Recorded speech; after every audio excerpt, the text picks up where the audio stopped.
Hi! So I'm going to be doing a blog post on a book I read. It is The Miseducation of Cameron Post by Emily Danforth. You're going to have to excuse the quality of this video. This is something I do very often, so I don't really have a good equipment. And I'm also sitting in bed because it's been a long day. So I really love this book. The Miseducation of Cameron Post is about a teenage lesbian living in Montana in the late 80s, early 90s. And she has lost her parents and is living with her quite religious aunt and her grandmother. As she basically blooms into her sexuality and is discovered, and it's the events that follow. And one thing I really liked about this book is that it was written in the last 10 years in which gay rights have become such a big issue, and the way the world or the United States views gay people has changed so drastically.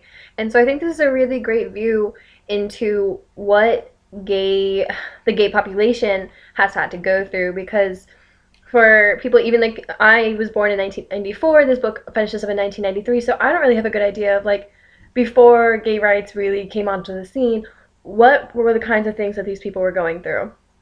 And so Cameron is sent to a um, basically a school that's supposed to fix her from her sexuality.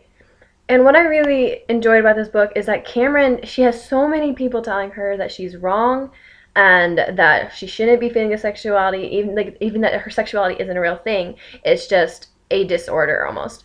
And she never wavers. She always knows who she is and that what she is okay. I also really liked that though the people who are telling her no, the people who at the school who are trying to fix her, though as a reader you know that they are pretty off base, Danforth never really paints them as bad people.